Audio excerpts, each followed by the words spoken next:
Welcome back to our channel Bio Dolphins. So సీటెడ్ September 2026ని target చేసి మనము సైన్స్ కంటెంట్ క్లాసెస్ స్టార్ట్ చేసాం కదా. So this is the day 3 and the topic name is physical and chemical changes. So before going into the topic, so ఈ class యొక్క notes కావాలి అనుకుంటే ఇక్కడ స్క్రీన్ మీద ఇస్తున్న వాట్సాప్ నెంబర్కి మెసేజ్ చేయండి, ఓకేనా. సో చేంజెస్ అనేవి 2 types. One is physical change and the second type is the chemical change. Okay, so ఏమన్నాను, చేంజెస్ అనేవి 2 types, physical change and the chemical change. First మనము ఫిజికల్ చేంజ్ గురించి నేర్చుకుందాము. జెన్స్ యొక్క ఫిజికల్ ప్రాపర్టీస్లో చేంజెస్ జరిగితే ఆ చేంజ్ని మనం ఏమంటామంటే ఫిజికల్ చేంజ్ అని అంటాము.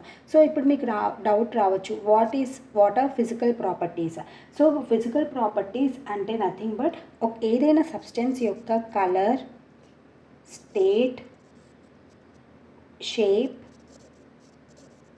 సైజ్ ఇవన్నీ కూడా ఫిజికల్ ప్రాపర్టీస్ కిందికి వస్తాయి. ఓకే, సబ్స్టెన్స్ యొక్క ఫిజికల్ ప్రాపర్టీస్ ఏంటి? Colour, state, shape and size. So ఏదైనా సబ్స్టెన్స్ యొక్క ఫిజికల్ ప్రాపర్టీస్లో చేంజెస్ వస్తే ఆ చేంజ్ని మనం ఏమంటాం? ఫిజికల్ చేంజ్ అని అంటాము, ఓకేనా. అండ్ ఈ ఫిజికల్ చేంజెస్ అనేవి generally reversible changes. Okay, physical changes అనేవి ఏంటి? జనరల్గా ఇవి రివర్సబుల్ చేంజెస్, అంటే మళ్ళీ దాని ఒరిజినల్ స్టేట్కి మనము తీసుకురావచ్చు. నేను ఇక్కడ ఏమని మెన్షన్ చేశాను? జనరలీ రివర్సిబుల్ చేంజెస్, అంటే కొన్ని కేసెస్లో రివర్సిబుల్ కాకుండా ఉండొచ్చు అండ్ అవి కూడా ఫిజికల్ చేంజెసే అయి ఉంటాయి కదా. ఏమన్నాను? జనరల్గా ఫిజికల్ చేంజెస్ అనేవి రివర్సబుల్ చేంజెస్, బట్ కొన్ని కేసెస్ ఉంటాయి, ఆ కేసెస్లో ఆ చేంజ్ అనేది ఫిజికల్ చేంజ్ అయినప్పటికీ కూడా అక్కడ రివర్సబుల్ అయ్యే పాసిబిలిటీ ఉండదు. ఈ ఫిజికల్ చేంజెస్లో no new substance will be formed. So physical change జరగడం వల్ల ఒక కొత్త సబ్స్టెన్స్ అనేది ఫామ్ అవ్వదు. Okay, no new substance is formed during the physical change. Clear కదా. సో ఈ 3 పాయింట్స్ గుర్తుపెట్టుకోండి. ఏదైనా ఒక సబ్స్టెన్స్ యొక్క ఫిజికల్ ప్రాపర్టీస్లో చేంజ్ జరిగితే ఆ చేంజ్ని మనము ఫిజికల్ చేంజ్ అని అంటాము. ఒక సబ్స్టెన్స్ యొక్క కలర్, స్టేట్, షేప్, సైజ్ ఇవన్నీ కూడా మనం ఫిజికల్ ప్రాపర్టీస్ అని అంటాము. ఓకే, అండ్ ఇంకేం మెన్షన్ చేశాను? ఫిజికల్ చేంజెస్ అనేవి జనరలీ రివర్సబుల్ చేంజెస్ అంటే సపోజ్ ఇక్కడ నుంచి ఈ స్టేట్కి చేంజ్ అయింది, ఓకే, మళ్ళీ దాన్ని ఈ ఒరిజినల్ స్టేట్కి చేంజ్ అయిందనుకోండి, that is the reversible change. In case అవ్వలేదనుకోండి, then it is the irreversible change.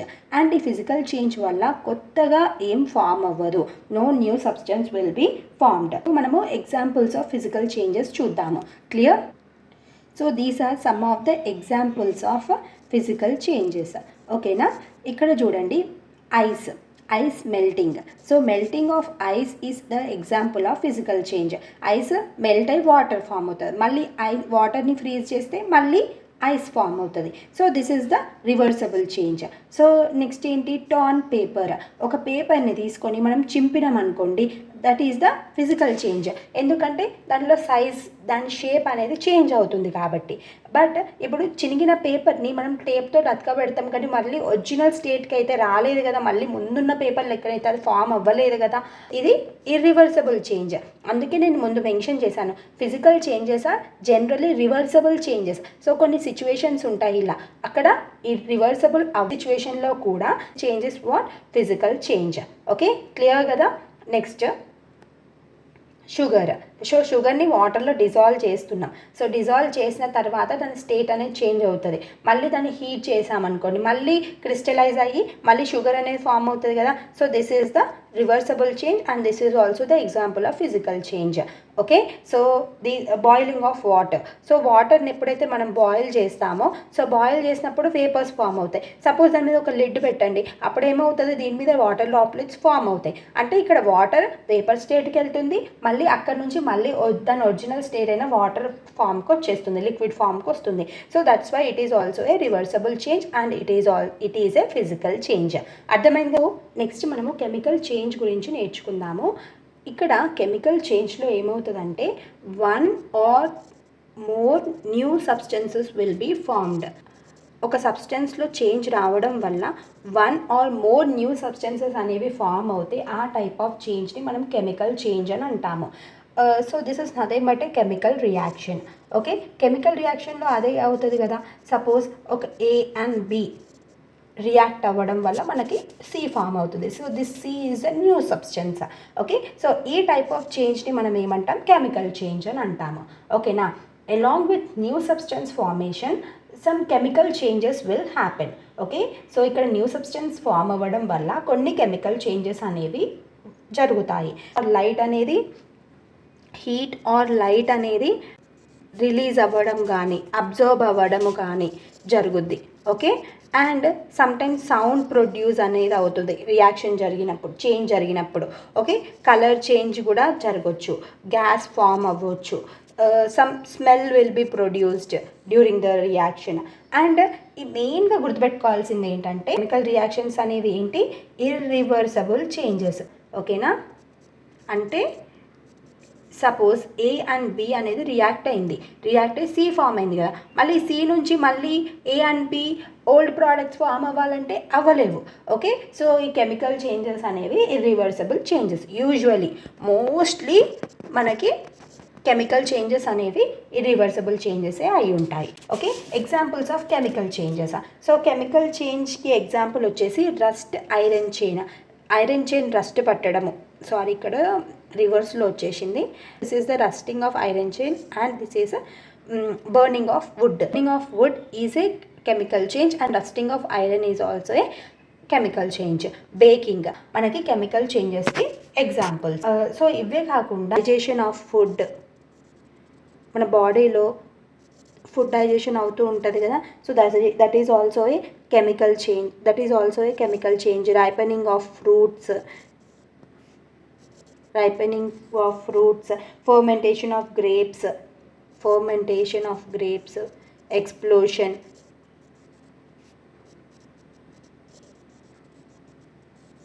ఇవన్నీ కూడా మనకి కెమికల్ చేంజెసే. సో మీరు చెప్పండి నాకు కింద కమెంట్ చేసి, కర్డ్ ఫార్మేషన్ అనేది కెమికల్ చేంజా ఆర్ ఫిజికల్ చేంజా అని.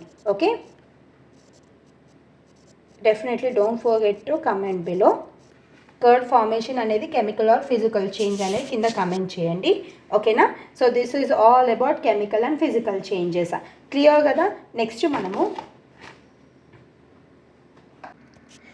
ఇప్పుడు మనము కొన్ని ఎగ్జాంపుల్స్ ఆఫ్ కెమికల్ చేంజెస్ గురించి ఇన్ డీటెయిల్గా డిస్కస్ చేద్దాము. Okay, first is rusting of iron. ఓకేనా. సో ఇక్కడ రస్టింగ్ ఆఫ్ ఐరన్లో ఏమవుతుంది, ఎప్పుడైనా మనము ఏదైనా ఒక ఇనుప ముక్కని మన బయట అట్మాస్ఫియర్లో వదిలేసామనుకోండి, ఏమవుతుంది, కొన్ని డేస్కి దాని మీద బ్రౌన్ లేయర్ అనేది డిపాజిట్ అవుతుంది. Okay, so this is nothing but this brown layer అనేది ఏంటి, రస్ట్. మీద బ్రౌన్ లేయర్ ఫామ్ అయ్యే ప్రాసెస్ని మనం ఏమంటామంటే రస్టింగ్ అని అంటాము. క్లియర్, అర్థమైందా. ఐరన్ని మనము అట్మాస్ఫియర్లో వదిలేస్తే కొన్ని డేస్కి ఒక బ్రౌన్ లేయర్ అనేది దాని మీద డిపాజిట్ అయిపోతుంది. So that is nothing but the rust. Okay, and ఆ ప్రాసెస్ని మనం ఏమంటున్నాం, రస్టింగ్ అని అంటున్నాము. ఇక్కడ చూడండి, అక్కడ కెమికల్ రియాక్షన్ ఏమవుతుంది అనేది. ఓకే, ఐరన్ అంటే Fe. ఓకే, ఆక్సిజన్ తోటి రియాక్ట్ అవ్వడము. అట్మాస్ఫియర్లో ఆక్సిజన్ ఉంటుంది అండ్ వాటర్ ఉంటుంది. సో ఇవి రెండింటితోటి ఐరన్ అనేది రియాక్ట్ అయ్యి రస్ట్ని ఫామ్ చేస్తుంది. So and this is the rust formula. Okay, so ఇక్కడ మనకి ఐరన్, ఆక్సిజన్ అండ్ వాటర్ మూడు రియాక్ట్ అయ్యి ఒక న్యూ సబ్స్టెన్స్ని ఫామ్ చేస్తుంది కాబట్టి this is a chemical change. And ఇప్పుడు రస్ట్ పట్టిన ఐరన్ని మళ్ళీ ముందు లెక్క మార్చగలుగుతామా అంటే మార్చలేము. So this is the irreversible change. Okay, clear కదా. నెక్స్ట్ మనము బర్నింగ్ ఆఫ్ మెగ్నీషియం గురించి నేర్చుకున్నాము. సో ఇక్కడ బర్నింగ్ ఆఫ్ మెగ్నీషియంలో ఏమవుతుందంటే, మెగ్నీషియం అనేది రిబ్బన్ ఫామ్లో మనకు అవైలబుల్గా ఉంటుంది. ఆ రిబ్బన్ని తీసుకొని, మెగ్నీషియం రిబ్బన్ని తీసుకొని మనము బర్న్ చేస్తున్నాం. సో బర్న్ చేస్తున్నప్పుడు ఏమవుతుంది, ఇక్కడ కంబషన్ అవుతుంది. అట్మాస్ఫియర్లో ఉన్న ఆక్సిజన్ తోటి మెగ్నీషియం రిబ్బన్ అనేది రియాక్ట్ అవుతుంది. ఓకే, అంటే magnesium is reacting with the oxygen. Okay, magnesium అనేది ఆక్సిజన్ తోటి రియాక్ట్ అయ్యి మనకి ఏమిస్తుంది, మెగ్నీషియం ఆక్సైడ్ని ఫామ్ చేస్తుంది. ఈ మెగ్నీషియం ఆక్సైడ్ అనేది వైట్ పౌడర్. ఓకే, ఇక్కడ మెగ్నీషియం అండ్ ఆక్సిజన్ రెండు రియాక్ట్ అయ్యి ఒక న్యూ సబ్స్టెన్స్ని ఫామ్ చేస్తుంది కాబట్టి this is a chemical change. ఓకేనా. ఇప్పుడు ఫామ్ అయిన మెగ్నీషియం ఆక్సైడ్ని మనం ఎప్పుడైతే వాటర్లో కలుపుతామో అక్కడ మెగ్నీషియం ఆక్సైడ్ అండ్ వాటర్ అనేది రియాక్ట్ అయ్యి మనకి మెగ్నీషియం హైడ్రాక్సైడ్ని ఫామ్ చేస్తుంది. ఓకే, సో ఒకసారి ఈ మెగ్నీషియం హైడ్రాక్సైడ్ సొల్యూషన్లో మనము రెడ్ లిట్మస్ పేపర్ని ప్లేస్ చేసామనుకోండి, అది బ్లూ కలర్లోకి చేంజ్ అవుతుంది. So what it indicates, red litmus paper అనేది బ్లూ కలర్కి చేంజ్ అవుతే it indicates that this solution is the basic solution. Okay, అర్థమైంది కదా. ఏం చేసాము, ఇక్కడ బర్నింగ్ ఆఫ్ మెగ్నీషియం గురించి డిస్కస్ చేస్తున్నాం. మెగ్నీషియం రిబ్బన్ని తీసుకొని హీట్ చేస్తున్నాం. అంటే ఇక్కడ మెగ్నీషియం ఆక్సిజన్ తోటి రియాక్ట్ అవ్వడం వల్ల మనకి మెగ్నీషియం ఆక్సైడ్ అనేది ఫామ్ అవుతుంది. ఓకే, సో ఈ మెగ్నీషియం ఆక్సైడ్ అనేది వైట్ పౌడర్ కలిగి ఉంటుంది. ఓకే, ఈ magnesium oxide nothing but ash, బూడిద. ఓకే, ఈ మెగ్నీషియం ఆక్సైడ్ అనేది ఎప్పుడైతే వాటర్ తోటి రియాక్ట్ అవుతుందో అప్పుడు మనకి మెగ్నీషియం హైడ్రాక్సైడ్ అనేది ఫామ్ అవుతుంది. ఈ మెగ్నీషియం హైడ్రాక్సైడ్ సొల్యూషన్లో మనము రెడ్ లిట్మస్ పేపర్ని డిప్ చేస్తే అదే కలర్కి చేంజ్ అవుతుంది, బ్లూ కలర్కి చేంజ్ అవుతుంది. So it indicates that this magnesium hydroxide solution is basic. Okay, ఇది ఇక్కడ 2 రియాక్షన్స్ అవుతున్నాయి. మెగ్నీషియం ఆక్సిజన్ తోటి రియాక్ట్ అవుతుంది అండ్ మెగ్నీషియం ఆక్సైడ్ అనేది వాటర్ తోటి రియాక్ట్ అవుతుంది. ఓకే, అండ్ 2 న్యూ సబ్స్టెన్సెస్ అనేవి ఫామ్ అవుతుంది. One is magnesium oxide and another one is magnesium hydroxide. Okay, so ఇక్కడ న్యూ సబ్స్టెన్సెస్ అనేవి ఫామ్ అవుతున్నాయి కాబట్టి this is the chemical reaction and it is the irreversible change. So this is the chemical change and this is the irreversible reaction. Okay, అర్థమైంది కదా. Next మనము copper sulphate అనేది iron తోటి ఎలా react అవుతుందో తెలుసుకుందాము. క్లియర్. సో ఇక్కడ copper sulphate అనేది ఐరన్ తోటి ఎలా రియాక్ట్ అవుతుందో తెలుసుకుందామని అన్నాను కదా. సో కాపర్ సల్ఫేట్ సొల్యూషన్ అనేది ఎలా తయారు చేస్తారంటే, కాపర్ని సల్ఫ్యూరిక్ యాసిడ్ అండ్ వాటర్ తోటి రియాక్ట్ చేయడం వల్ల మనకి కాపర్ సల్ఫేట్ అనేది ఫామ్ అవుతుంది and this will be in blue colour. Okay, so దీంట్లో మనము ఐరన్ నేల్ని వేసాము. సో ఇలా ఐరన్ నేల్ని వేయడం వల్ల ఏమవుతుంది, ఈ కాపర్ అనేది ఐరన్ని డిస్ప్లేస్ చేస్తుంది. ఓకే, అంటే ఈ కాపర్ ప్లేస్లో ఐరన్ వచ్చి చేరుతుంది అండ్ ఈ కాపర్ అనేది ఐరన్ నేల్ మీద డిపాజిట్ అవుతుంది. ఇక్కడ చూడండి, బ్రౌన్ లేయర్ అనేది కనిపిస్తుంది కదా ఐరన్ నేల్ మీద. So that is nothing but copper deposition. And ఇక్కడ బ్లూ సొల్యూషన్ కాస్త గ్రీన్ కలర్కి చేంజ్ అయింది. ఇట్ మీన్స్ దట్ ఇక్కడ కాపర్ అనేది ఐరన్ని డిస్ప్లేస్ చేయడం వల్ల ఐరన్ సల్ఫేట్ సొల్యూషన్ అనేది ఫామ్ అయింది. ఓకే, ఇక్కడ మరి కాపర్ని ఐరన్ ఎందుకు డిస్ప్లేస్ చేస్తుందంటే iron is more reactive than copper. అందుకే ఐరన్ అనేది కాపర్ని డిస్ప్లేస్ చేయగలిగింది. ఓకే, అర్థమైంది కదా. ఇది నెక్స్ట్ కెమికల్ చేంజ్ గురించి నేర్చుకుందాము. సో ఫస్ట్ టెస్ట్ ట్యూబ్లో మనము వెనిగర్ అండ్ బేకింగ్ సోడాని తీసుకున్నాము.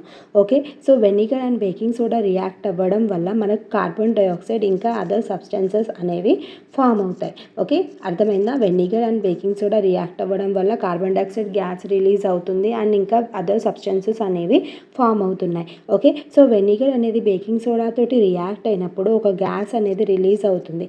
What is that gas? Carbon dioxide. So ఈ కార్బన్ డైఆక్సైడ్ గ్యాస్ని టెస్ట్ చేయడానికి మనం ఏం చేసినామంటే ఈ టెస్ట్ ట్యూబ్ నుంచి ఒక కనెక్షన్ని ఇంకో టెస్ట్ ట్యూబ్లోకి తీసుకున్నాము. ఓకే, సో ఈ టెస్ట్ ట్యూబ్లో లైమ్ వాటర్ని పోసాము. సో ఈ కార్బన్ డైఆక్సైడ్ గ్యాస్ అనేది లైమ్ వాటర్ తోటి రియాక్ట్ అవ్వడం వల్ల మిల్కీ వైట్ ప్రెసిపిటేట్ అనేది ఫామ్ అవుతుంది. ఓకే, క్లియర్, అర్థమైందా. సో ఇక్కడ మనకి carbon dioxide gas and other substances అనేవి ఫామ్ అవుతున్నాయి వెనిగర్ ఇంకా బేకింగ్ సోడా రియాక్ట్ అవ్వడం వల్ల. సో న్యూ సబ్స్టెన్సెస్ అనేవి ఫామ్ అవుతున్నాయి and it is the irreversible change కాబట్టి this is one of the type of chemical change. అర్థమైందా. సో ఇప్పటి వరకు మనము rusting of iron, burning of magnesium, reaction of copper sulphate with iron and next vinegar and baking soda reaction, ఇవన్నీ కూడా chemical changes యొక్క examples. ఈ chemical చేంజెసే కాకుండా ఇంతకుముందు మనము ఇంకా కెమికల్ చేంజెస్ ఎగ్జాంపుల్స్ నేర్చుకున్నాం కదా, అవేంటో ఒకసారి రికాల్ చేసుకోండి. Fermentation of grapes, burning, digestion, ఇవన్నీ కూడా examples of what? Digestion of food. ఇవన్నీ కూడా దేని యొక్క ఎగ్జాంపుల్స్ చెప్పండి? కెమికల్ చేంజెస్ యొక్క ఎగ్జాంపుల్స్. క్లియర్ కదా. ఈ టాపిక్లో మనము రస్టింగ్ ఆఫ్ ఐరన్ గురించి నేర్చుకున్నాం కదా. సో ఏదైనా ఒక ఐరన్ పార్టికల్ని మనము అట్మాస్ఫియర్లో వదిలేసినాం అనుకోండి, అప్పుడు ఐరన్ అనేది అట్మాస్ఫియర్లో ఉన్న ఆక్సిజన్ ఇంకా వాటర్ తోటి రియాక్ట్ అవ్వడం వల్ల Fe2O3H2O రస్ట్ అనేది ఫామ్ అవుతుంది, ఈజంట్ ఇట్? సో ఈ రస్టింగ్ ప్రాసెస్ని స్టాప్ చేయడానికి మనం ఏం చేస్తామంటే ఐరన్ మీద ఒక కోటింగ్ అనేది వేస్తాము. ఓకే, అర్థమైంది కదా? ఐరన్ పార్టికల్స్ మీద ఎప్పుడైతే మనము ఒక లేయర్ ఆఫ్ కోటింగ్ వేసామనుకోండి, సో దానివల్ల మనకి ఐరన్ అనేది రస్ట్ పట్టకుండా ఉంటుంది. ఓకే, సో మరి ఏం లేయర్ని మనము ఐరన్ మీద డిపాజిట్ చేస్తామంటే metals like chromium and zinc. So ఇలాంటి మెటల్స్ యొక్క లేయర్స్ని మనము ఐరన్ మీద డిపాజిట్ చేయడం వల్ల ఐరన్ అనేది రస్ట్ పట్టకుండా ఉంటుంది. ఓకే, ఇప్పుడు గాల్వనైజేషన్ గురించి నేర్చుకుందాము. So galvanization is a process of coating steel or iron with zinc. So steel or iron మీద మనం ఎప్పుడైతే జింక్ లేయర్ని డిపాజిట్ చేస్తామో, so that process is called as what? Galvanization. Clear? అర్థమైందా? ఐరన్ డస్ట్ పట్టకుండా ఉండడానికి మనం ఐరన్ ఆర్టికల్స్ మీద ఏం చేస్తున్నాం? ఒక మెటల్ లేయర్ని డిపాజిట్ చేస్తున్నాం. That metal will be either chromium, zinc, లేకపోతే ఇంకా వేరే మెటల్స్ ఏవైనా వాటిని తీసుకొని ఆ మెటల్ యొక్క లేయర్ని ఐరన్ మీద డిపాజిట్ చేయడం వల్ల ఐరన్ అనేది రస్ట్ పట్టకుండా ఉంటుంది. In case iron are steel మీద మనము జింక్ మెటల్ యొక్క లేయర్ని డిపాజిట్ చేసామనుకోండి, ఆ ప్రాసెస్ని మనం ఏమంటాము? గాల్వనైజేషన్ అని అంటాము. సో గాల్వనైజేషన్ వల్ల ఏమవుతుంది? ఇప్పుడు లోపల ఉన్న ఐరన్ మెటల్ అనేది తుప్పు పట్టకుండా ఉంటుంది. ఓకే, ఒకవేళ అట్లా చేయకుండా మనం వదిలేసినాం అనుకోండి, ఐరన్ అనేది తుప్పు పట్టి మొత్తం ఖరాబ్ అయిపోతుంది. అర్థమైంది కదా గాల్వనైజేషన్ గురించి? నెక్స్ట్ స్టెయిన్లెస్ స్టీల్ని ఎలా తయారు చేస్తామనేది చూద్దాము. ఓకేనా? సో స్టెయిన్లెస్ స్టీల్ని మనము ఏం చేస్తామంటే లైక్ ఇప్పుడు ఐరన్ మీద జింక్ లేయర్స్, మెటల్ లేయర్స్ని డిపాజిట్ చేసినప్పుడు ఎట్లా తుప్పు పట్టకుండా ఉంటుందో, స్టెయిన్లెస్ స్టీల్ కూడా తుప్పు పట్టకుండా ఉంటుంది. సో అలా ఎలా రస్ట్ పట్టకుండా స్టెయిన్లెస్ స్టీల్ ఉంటుందంటే, స్టెయిన్లెస్ స్టీల్ అనేది కూడా ఐరన్ తోటే తయారవుతుంది. బట్ ఈ ఐరన్తో పాటు మనము కార్బన్, ఇంకా కొన్ని metals like chromium, nickel and మ్యాంగనీస్ని మనము యాడ్ చేస్తాం. ఐరన్తో పాటు carbon and chromium, nickel or మ్యాంగనీస్ని యాడ్ చేయడం వల్ల ఈ స్టెయిన్లెస్ స్టీల్ అనేది తుప్పు పట్టకుండా ఉంటుంది. ఓకే, అర్థమైంది కదా? So this is all about chemical changes. Next so ఇప్పుడు మనము క్రిస్టలైజేషన్ గురించి నేర్చుకుందాము. క్రిస్టలైజేషన్ అంటే ఏంటి?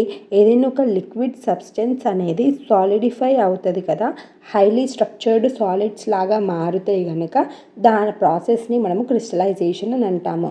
అర్థమైందా? లిక్విడ్ సబ్స్టెన్స్ అనేది ఎప్పుడైతే సాలిడిఫై అవుతుందో, హైలీ స్ట్రక్చర్డ్ సాలిడ్స్ లాగా, ఆ ప్రాసెస్ని మనము క్రిస్టలైజేషన్ అని అంటాము. ఓకే, ఇక్కడ ఒక బీకర్ తీసుకున్నాం. ఈ బీకర్లో బాయిలింగ్ వాటర్ ఉంది. దాని మీద ఒక చైనా డిష్ పెట్టి కాపర్ సల్ఫేట్ సొల్యూషన్ వేసాము. మనం హీట్ చేస్తున్నాం. సో అప్పుడు ఏమవుతుంది? ఈ కాపర్ సల్ఫేట్ సొల్యూషన్ అనేది బాయిల్ అవ్వడం స్టార్ట్ చేస్తుంది. సో అలా అవుతున్నప్పుడు మనము కాపర్ సల్ఫేట్ పౌడర్ని ఇంకా యాడ్ చేస్తూ పోవాలి. ఓకే, ఏ స్టేజ్ వరకు యాడ్ చేయాలంటే, ఇంకా మనం కాపర్ సల్ఫేట్ పౌడర్ యాడ్ చేసామనుకోండి, ఆ సొల్యూషన్లో డిజాల్వ్ అవ్వకూడదు.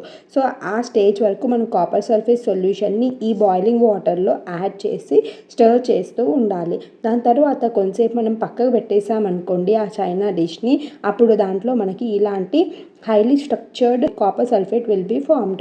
So nothing but copper sulfate crystals అనేవి చైనా డిష్లో ఫామ్ అవుతాయి. Okay, is the example of crystallization. Physical change or chemical చేంజా? సో ఇక్కడ క్రిస్టలైజేషన్లో మనకి న్యూ సబ్స్టెన్స్ అనేది ఫామ్ అవ్వట్లేదు, and it is the reversible change. Is the example of physical change. ఎందుకు రివర్సబుల్ చేంజ్ అంటున్నానంటే, ఇక్కడ చూడండి, ఈ కాపర్ సల్ఫేట్ క్రిస్టల్స్ని మనం వాటర్ యాడ్ చేసామనుకోండి, కాపర్ సల్ఫేట్ సొల్యూషన్ ఫామ్ అవుతుంది. సో ఈ క్రిస్టల్స్ అనేవి కాపర్ సల్ఫేట్ సొల్యూషన్ నుంచే ఫామ్ అయ్యాయి. మళ్ళీ దీంట్లో వాటర్ యాడ్ చేయడం వల్ల మళ్ళీ కాపర్ సల్ఫేట్ సొల్యూషన్ లాగా మారిపోతుంది. కాబట్టి crystallization is the example of reversible changes. And ఇక్కడ న్యూ సబ్స్టెన్స్ ఫామ్ అవ్వడం లేదు కాబట్టి crystallization is an example of physical change. Okay, clear కదా? మంచిగా గుర్తుపెట్టుకోండి. దీని టాపిక్ మీద చాలాసార్లు క్వశ్చన్స్ అనేవి అడిగారు. Okay, evaporation of sea water is also the example of crystallization. And preparation of alum crystals. So alum crystals formation కూడా క్రిస్టలైజేషన్కి examples. Okay, so చిన్న టాపిక్ మిగిలిపోయింది, దాన్ని డిస్కస్ చేద్దాము. ఎల్పిజి సిలిండర్ ఉంది, మనకి గ్యాస్ అనేది బయటకు వస్తుంది. ఓకే, సో ఇక్కడ ఎల్పిజి సిలిండర్ నుంచి గ్యాస్ బయటికి రావడం అనేది ఫిజికల్ చేంజా కెమికల్ చేంజా? It is the physical change. ఎందుకంటే సిలిండర్ లోపల గ్యాసే ఉంది, ఆ గ్యాస్ అనేది బయటికి వస్తుంది, అంటే అక్కడ పెద్ద న్యూ సబ్స్టెన్స్ ఫామ్ అయిందంటూ ఏం లేదు. కాబట్టి this is the physical change. But ఈ గ్యాస్ అనేది బర్న్ అవ్వడం వల్ల మనకి ఫ్లేమ్స్ అనేవి ఫామ్ అవుతున్నాయి. So burning is the example of what? Chemical change కదా. సో ఇక్కడ గ్యాస్ అనేది ఫ్లేమ్ లాగా మారడం అనేది కెమికల్ చేంజ్ కిందికి వస్తుంది. Okay, so liquid petroleum gas ఉంటుంది, సో అది లిక్విడ్ స్టేట్లో ఉంటుంది, అది గ్యాసియస్ స్టేట్లో చేంజ్ అవుతుంది. ఇక్కడ ఓన్లీ స్టేట్ మాత్రమే చేంజ్ అవుతుంది, కాబట్టి this is the physical change example. And ఇక్కడ గ్యాస్ అనేది బర్న్ అవ్వడం వల్ల ఫ్లేమ్ అనేది ప్రొడ్యూస్ అవుతుంది, కాబట్టి this is the chemical change. Okay, so అర్థమైంది అనుకుంటా ఫిజికల్ అండ్ కెమికల్ చేంజెస్ గురించి. ఇంకా ఏమైనా డౌట్స్ ఉంటే కింద కమెంట్ చేయండి. ఈ వీడియో యొక్క నోట్స్ కావాలి అనుకుంటే నాకు స్క్రీన్ మీద వస్తున్న వాట్సాప్ నెంబర్కి మెసేజ్ చేయండి, నేను మీకు నోట్స్ సెండ్ చేస్తాను. Okay, thank you so much for watching this video. ఈ వీడియో కనుక మీకు హెల్ప్ఫుల్ అయితే లైక్ చేయడం మాత్రం మర్చిపోకండి. చాలామంది వీడియోస్ చూస్తున్నారు కానీ లైక్ చేయట్లేదు, మీరు లైక్ చేస్తే నాకు మోటివేషన్ వస్తుంది ఇంకా మంచి మంచి వీడియోస్ చేయడానికి. Thank you so much for watching this video.